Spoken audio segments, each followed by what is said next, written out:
J'aimerais faire un parallèle entre Al-Ghazali et Ibn Taymiyyah. Et pour cela, j'aimerais introduire mon propos avec une constance anthropologique qui a été soulevée par les Grecs, notamment Aristote et Platon, concernant les trois forces qui animent l'être humain, et que sont l'amour, la haine et le savoir, sous un angle, mais sous un autre angle.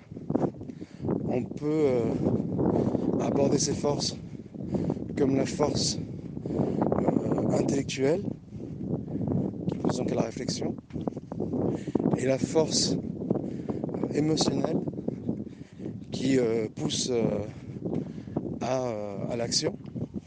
Donc pour la seconde classification, cela correspondrait au sentiment d'amour et de haine. Et la première, elle correspondrait au savoir. Mais dans notre nouvelle classification, il y a la force intellectuelle, la force émotionnelle et celle qui régule les deux, qu'est le savoir. Il reste à définir qu'est-ce que le savoir. De manière générale, on va dire que le savoir, qu'il soit profane ou religieux, c'est tout ce qui est en accord avec la révélation. Et c'est-à-dire que d'un point de vue plus vaste, cela englobe même les connaissances, le savoir qui est en corrélation ou entériné par la révélation. Et par rapport à ce grand savoir, il y a des psychologues modernes qui classent les surdoués en HPI, HPE. Le HPI, c'est haut potentiel intellectuel, et le HPE, c'est le haut potentiel émotionnel. Donc on rejoint exactement cette constante qui est un véritable leitmotiv du Coran. Et tout le Coran tourne autour de ces dualités qu'est la force intellectuelle et la force émotionnelle, avec le point d'orgue, la sourate de l'ouverture, le chapitre de l'ouverture, le Fatiha, qui met en garde contre les deux voies qui mènent à la perdition, ou à l'égarement, ou à l'enfer, que sont la voie des chrétiens, qui ont une tare au niveau de la force intellectuelle, étant donné qu'ils ils adorent Dieu sans connaissance, hein, et qui met en avant, donc les chrétiens sont les égarés, et qui met en avant la tare qui provient des juifs et qui touche à la force émotionnelle et les passions, et qui font d'eux qu'ils encourent la colère divine. Donc nous retrouvons cette classification pour les deux grandes catégories d'hérésies qui ont touché les musulmans. Donc il y a des hérésies qui sont impulsées par la force émotionnelle et des hérésies qui sont impulsées par la force émotionnelle, donc qui poussent à l'action. Et les premières hérésies qui ont traversé l'islam ont été le kharijisme et le schisme primitif, donc qui ont été impulsés par la force émotionnelle. Et même si, bien sûr, ces deux tendances accusent de graves lacunes en matière de théologie, donc c'est ce qui touche la force intellectuelle ou le savoir, c'est-à-dire le savoir qui lui régule la force émotionnelle ou l'amour et la haine, donc qui est la force émotionnelle. Et les hérésies suivantes ont touché, avec le jahmisme et le mu'tazilisme, elles ont touché la force intellectuelle. Donc les hérésies qui touchent au destin, et ensuite les hérésies qui touchent au nom et attributs divins. On retrouve cette dualité en matière de métaphysique et théologique, avec notamment un Platon qui a un penchant vers la force intellectuelle, qui est donc volontiers HPI. Et c'est la raison pour laquelle il discute ou il vogue beaucoup dans le monde des idées. Et c'est la raison pour laquelle il a une représentation de Dieu qui opte vers qui tendent vers le néant. Et une dérive de cette vision du Dieu qui tend vers le néant, c'est d'envoyer Dieu dans tous les coins de la création. C'est-à-dire que cette approche intellectuelle qui vise à occulter ou à renier la dimension réelle de Dieu et qui vise à l'inhiber et à le renier, elle provient de cette force intellectuelle. Et donc son élève, Aristote, qui lui est connu donc qui avait la particularité d'enseigner en marchant dans les jardins de l'académie, d'où le nom péripapéticien, qui donnerait péripapéticienne sur les prostituées qui marchent le long des trottoirs ou des quais. Donc c'est en rapport avec Aristote. Lui, donc, il a une méthodologie plus dans l'action, et ce qui ferait de lui volontiers un HPI. Et d'ailleurs, on le retrouvera, c'est qu'il va réguler, va réajuster cette position négative vis-à-vis du grand architecte en lui accordant une certaine réalité qui va relativiser cette vision purement virtuelle, utopique et négative qu'on retrouverait chez son maître Platon. Et une vision extrême de ce penchant émotionnel, c'est le panthéisme-monisme, qu'on retrouve dans les trois grandes religions. C'est-à-dire qu'en fait, c'est par cette force émotionnelle qu'on arrive au panthéisme. Et c'est par la force intellectuelle qu'on arrive à renier tout en partie l'union et attribut divin. Donc si on comprend bien ce mécanisme dont on a discuté ailleurs, il faut savoir que Razali, comme tant d'autres savants, il était un HPIE, c'est-à-dire qu'il jouissait à la fois d'une grande force intellectuelle et d'une grande force émotionnelle. C'est en théorie le summum, bien sûr, de la perfection humaine. Sauf que ces deux forces, si elles ne sont pas régulées par le savoir et qui est en adéquation, en conformité avec la révélation, et elles seront mal exploitées. Et en l'occurrence, El Razali, dans un premier temps, donc il a cherché sa voie durant toute sa vie. Dans un premier temps, il a cherché sa voie en mettant en avant sa force intellectuelle. Donc dans le Kelem musulman. Mais si on retrouve cette classification HPI, HPE dans les trois religions. C'est-à-dire que par exemple Maïmonide il est plutôt HPI, Saint Thomas d'Aquin il est plutôt HPI, Plotin il est plutôt HPE, Spinoza plutôt HPE, Ibn Arabi il est plutôt HPE et ainsi de suite. Comme d'ailleurs El-Hallaj qui est plutôt HPE, Ibn Sina HPI et ainsi de suite. Donc par rapport à ce qu'on vient d'expliquer. Et donc Razali il a mis en avant son côté HPI, et ce qui fait qu'il s'est versé dans le Kalem, dans la polémique intellectuelle, notamment à l'encontre des philosophes, et il a excellé dans ce domaine. Mais il n'avait pas le thermomètre du savoir pour le conduire vers la vérité absolue. Et lorsqu'il est arrivé dans une impasse, lorsque Razali, par cette maîtrise du monde intellectuel, Razali s'est perdu, il a senti un vide spirituel et donc émotionnel, et qui fait qu'il a abandonné ce penchant pour le Kalem, et il s'est tourné vers son autre penchant qui est son côté HPE. Et là, il s'est orienté vers le soufisme et il a excellé.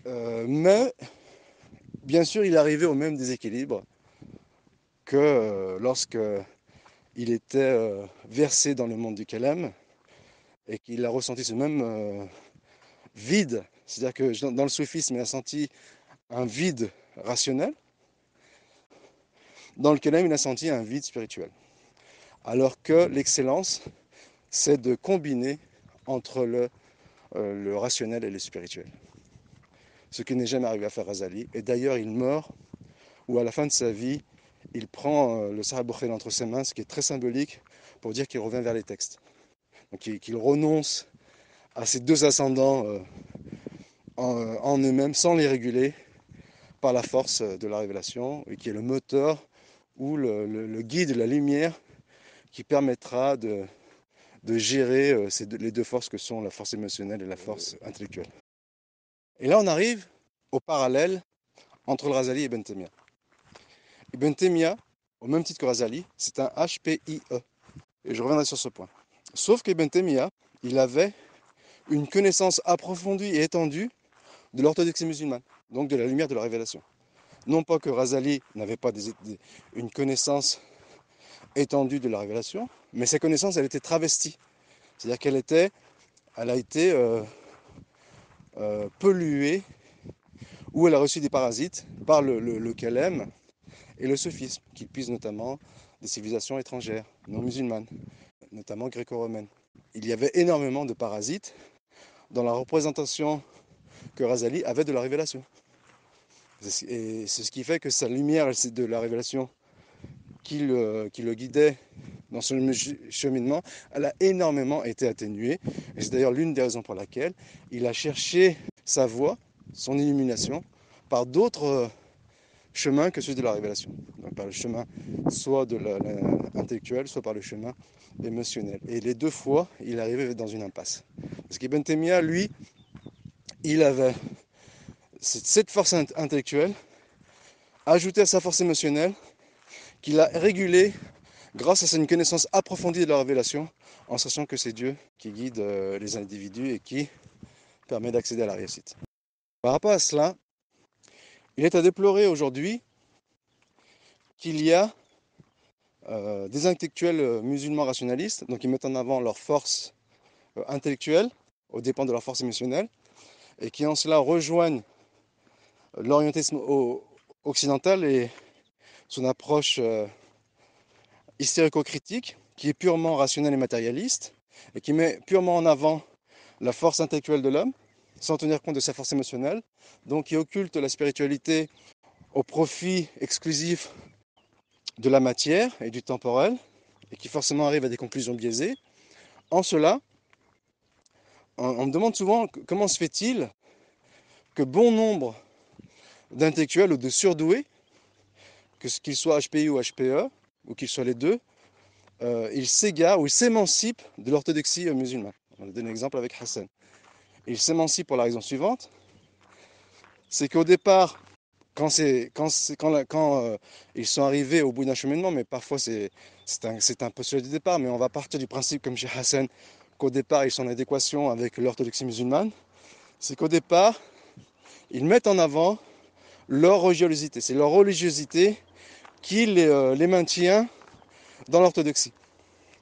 Mais à mesure qu'ils s'éloignent, ou à mesure que leur religiosité s'atténue, ils s'éloignent de l'orthodoxie musulmane. C'est exactement le cas avec Hassan. C'est que Hassan, il avait un ascendant religieux, donc qui a régulé, qui a, on va dire, dompté son intelligence, parce que, étant donné que Hassan était surdoué, à partir du moment où cette religiosité elle s'est atténuée, et bien forcément, l'emprise qu'il aura sur son intelligence, elle va diminuer. Et là, il sera plus enclin à être en adéquation avec les idées occidentales qui mettent l'accent sur l'intelligence et la rationalité. Donc là, il se reconnaît dans ce discours rationaliste, puisqu'il perd en religiosité. Et d'ailleurs, il est là la clé du mystère. C'est que plus on domptera son intelligence grâce à sa religiosité, et plus on sera en phase avec l'orthodoxie musulmane. Si, bien sûr, en étant régulé par le savoir. Ça, c'est une autre condition. Et plus la religiosité s'atténue, et plus on s'émancipera de l'orthodoxie musulmane, en sachant que là également, en fonction de ses connaissances en matière religieuse. Il est là la clé du mystère. Pourquoi autant d'intellectuels s'émancipent de l'orthodoxie musulmane? Ce n'est pas que l'orthodoxie musulmane elle ne répond pas à leurs attentes intellectuelles et que quand on est intellectuel, on s'émancipe forcément de cette orthodoxie, étant donné qu'on en voit les travers et les limites, ça c'est une vision biaisée. Même si ces mêmes intellectuels, ils utilisent un certain littéralisme en vogue dans les rangs des orthodoxes pour justifier leur émancipation. Mais malheureusement, leur vision, leur prisme, il est biaisé, leur vision elle est biaisée. Car ce n'est pas à travers un littéralisme exégu qu'il faut envisager la relation ou l'équilibre entre le spirituel et le matériel, mais bien à travers la lumière de la révélation, qui elle il va réguler ces deux sentiments que sont l'intelligence et l'émotion. Donc, le contexte aidant, ces intellectuels musulmans, ils ne trouvent pas d'épanouissement dans ce que leur propose la religion. Ils se sentent plus attirés par l'approche occidentale ou par les valeurs occidentales qui leur proposent de plus grandes garanties intellectuelles et rationnelles et matérialistes. Mais ce qu'ils ne se rendent pas compte, c'est la raison pour laquelle, outre le fait qu'éventuellement ils ne sont pas versés en sciences, la raison pour laquelle ils s'éloignent de l'orthodoxie, s'émancipent de l'orthodoxie, c'est proportionnel à leur manque de religiosité. Et si le religiosité n'est pas le facteur principal de leur émancipation, il restera donc l'autre facteur qui est l'étendue de sa culture religieuse. Donc si c'est pas l'un, c'est l'autre. Ensuite, et j'aimerais conclure sur ce point, c'est qu'Ibn Taymiyyah, qui est un HPIE, il met plus en avant son côté HP dans ses écrits. C'est la raison pour laquelle, éventuellement, les gens, orthodoxes ou autres, mais principalement ou essentiellement ou a fortiori orthodoxes, qui sont plus HPI, ils seront attirés par les écrits d'Ibn Taymiyyah.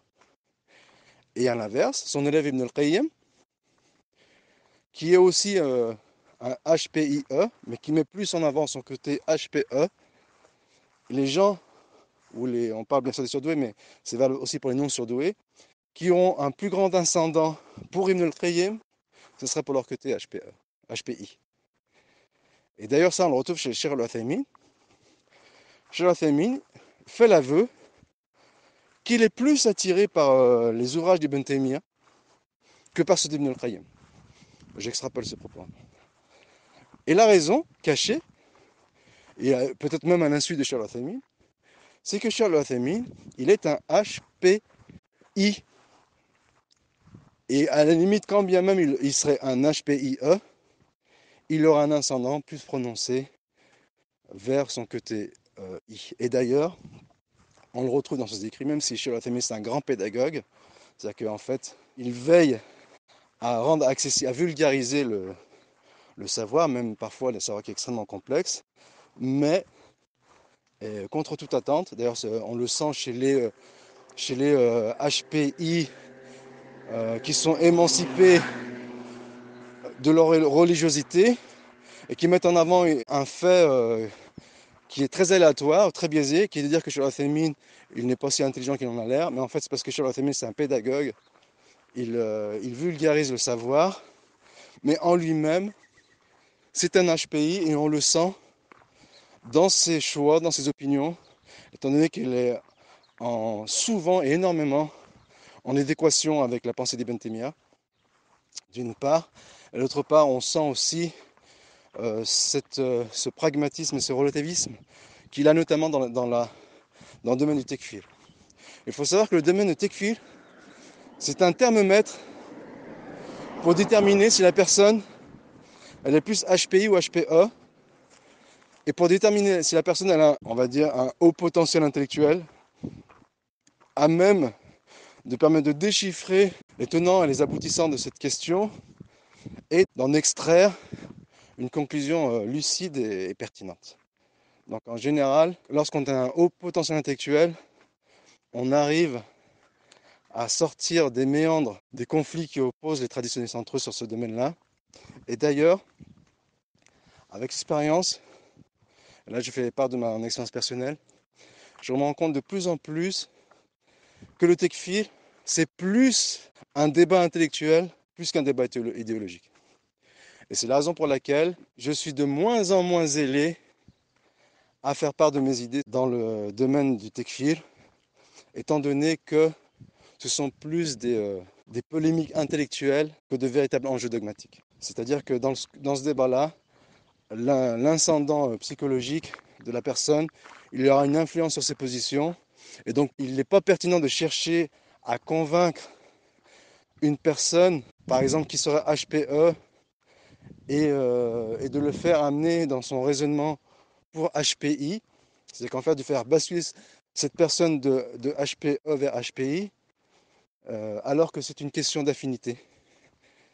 Et par rapport à ces affinités, on sera plus tenté vers une opinion plutôt que l'autre. Donc, au-delà de convaincre les individus par des preuves rationnelles et textuelles, il y a cette affinité qui aura une influence sur son jugement. Et par rapport à cela, il n'y a plus d'intérêt de chercher à convaincre les gens. Tout est une question d'affinité. Voilà. J'aimerais aussi développer un sujet ou évoquer un sujet quelque peu sensible, ou un point quelque peu sensible, et qui est que par rapport à cette dualité, que sont la force intellectuelle et la force émotionnelle, va se dessiner le monothéisme. La vraie classification du monothéisme, c'est en deux parties. Le monothéisme, une partie qui touche à la force intellectuelle, et qui est Tawhid al-Asma wa Sifat ou Tawhid al-Rububiyya, et une partie qui touche à la force émotionnelle, qui est Tawhid al-Uluhiyya. Donc en cela, il vaut mieux partager le Tawhid en deux qu'en trois. Quand on partage le Tawhid en trois, c'est par pure pédagogie. Mais sinon, si on veut rester fidèle à l'esprit du Coran, le Tawhid, il est à partager en deux. C'est-à-dire avec sa force intellectuelle et sa force émotionnelle. Par rapport à cela, il faut savoir que en tant que HPIE, Ibn Taymiyyah, il a développé ces deux domaines du Tawhid, que sont Tawhid al-Uluhiyya ou Tawhid al-Asma wa Sifat. Et il les a maîtrisés, les a développés à perfection. Et que, et là est le point sensible dont je voulais parler, et que Mohammed ibn Abdul Wahhab, il a développé le Tawhid al-Uluhiyya. Bien sûr, cela répond à des exigences et des nécessités contextuelles et historiques, ça ne pose pas de problème. Mais ça peut en même temps démontrer qu'il est plus HPE que HPI. Et que son discours était essentiellement axé, encore une fois, même si ça répond à un besoin contextuel, était plus axé sur Tawhid al-Uluhiyya que sur Tawhid al-Asma wa Sifat. Je n'en dirai pas plus ici, mais lorsqu'on dit que par exemple, la mission des prophètes fut d'entériner Tawhid al-Uluhiyya, étant donné que Tawhid al-Rububiyya il était ancré dans la nature originelle de l'homme, et en sachant que dans Tawhid al-Rububiyya il y a Tawhid al-Asma wa Sifat, j'aimerais nuancer quelque peu ce propos. Et là aussi c'est sensible. C'est-à-dire qu'il faut dire que Asl Tawhid al-Rububiyya ou Asl Tawhid al-Asma wa Sifat, c'est-à-dire que globalement le Tawhid al-Rububiyya ou l'Asma wa Sifat, il est ancré dans les corps, mais il faut le développer. C'est-à-dire qu'en fait, pour avoir Kamel Tawhid al-Rububiyya ou Kamel Tawhid al-Asma wa Sifat, il faut le connaître par le biais des prophètes. Et une fois qu'on aura atteint ce Kamel, on pourra passer Tawhid al-Uluhiyya, et là effectivement, on a besoin de la mission des prophètes. Et donc, je pense qu'il est imprécis de dire que la mission des prophètes, elle était exclusivement fait Tawhid al-Uluhiyya. Et après, on donner une suite d'exemples. En réalité, la mission des prophètes, elle est de deux ordres. Et qui est bien sûr en phase avec la dualité du corps. Une qui touche à la force intellectuelle, principalement, ça ne met pas en question l'autre force, et une qui touche principalement à la force émotionnelle, et cela je vais l'expliquer. Ibn Taymiyyah, il donne l'exemple de deux grands prophètes, que sont Noé et Abraham. Donc pour Noé, le conflit qu'il opposait à son peuple touchait à la force émotionnelle, en sachant encore une fois que ça ne remet pas en question la force intellectuelle. Qu'est Tawhid al-Uluhiyya. Et ce qu'Ibn Taymiyyah, il appelle ça le shirk terrestre. Après, ça peut avoir des connotations péjoratives, mais le shirk terre à terre, profane, matériel. Parce que en fait, c'est quelque chose qu'on matérialise, c'est l'adoration des statues. Et il dit qu'à l'inverse, au temps de l'époque d'Abraham, il fut très au domaine de la force intellectuelle. Et qui est Tawhid, al-Asma wa Sifat, Tawhid al-Rububiyya. étant donné que son peuple était porté vers l'adoration des astres. Et donc, qui était un shirk d'ordre céleste. Et là, bien sûr, il y a presque un paramètre presque physique à faire entre, bien sûr, il y a un côté péjoratif dans ce que je veux dire, mais en réalité, je pense que c'est plus pointu que cela ou plus profond que cela. C'est que le shirk manuel se trouve en bas et le shirk spirituel ou le shirk céleste se trouve en haut. Et le premier fait intervenir la force manuelle et le second fait intervenir la force intellectuelle.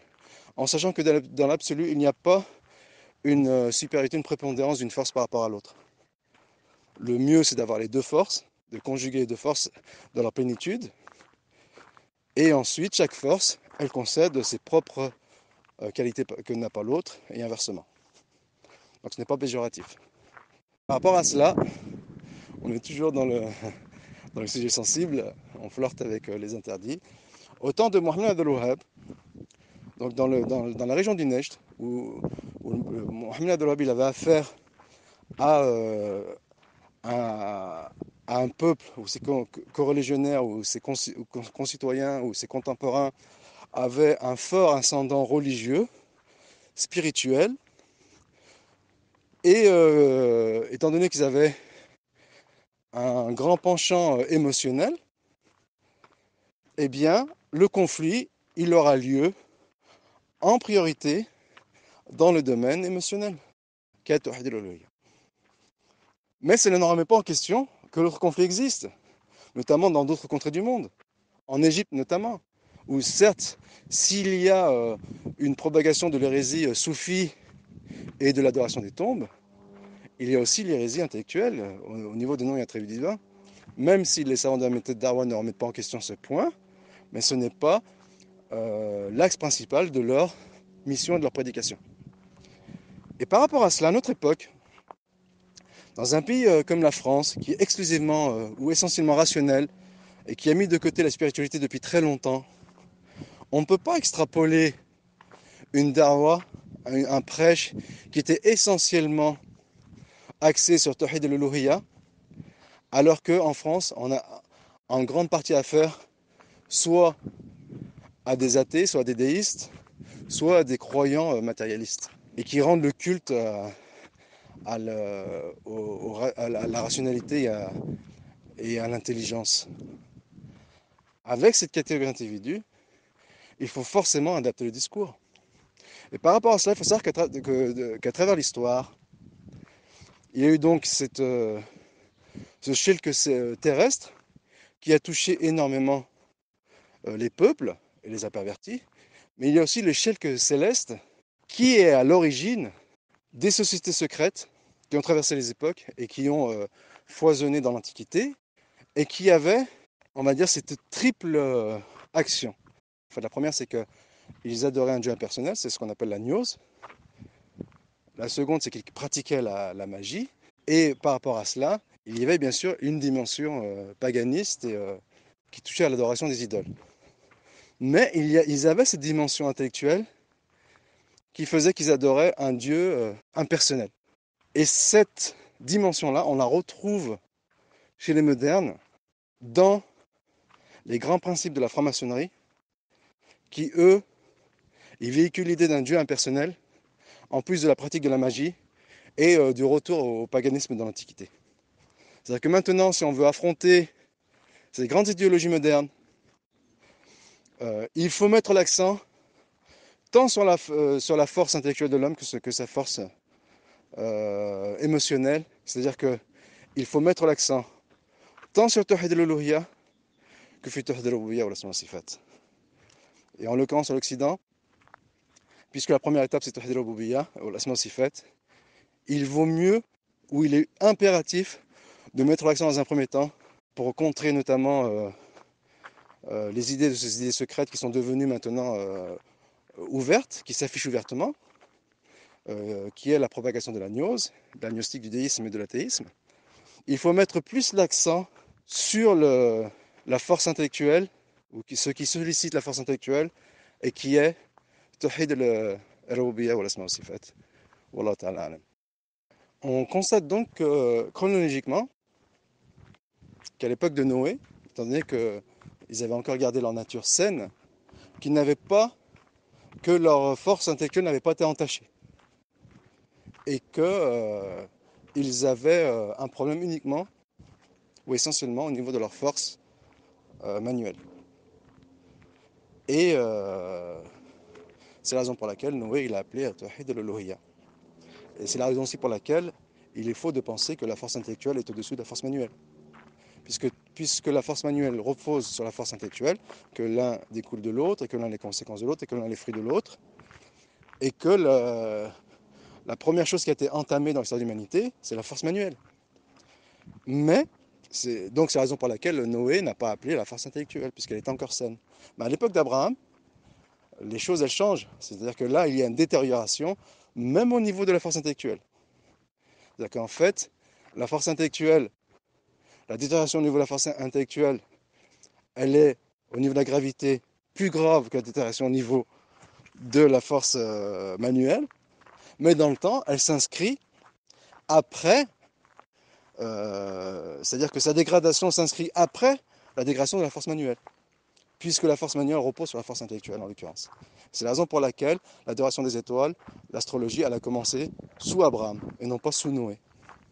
Donc c'est dans la logique des choses. Et que maintenant, nous avons pour exemple, dans l'histoire de l'humanité, celui de Noé conjugué à celui d'Abraham.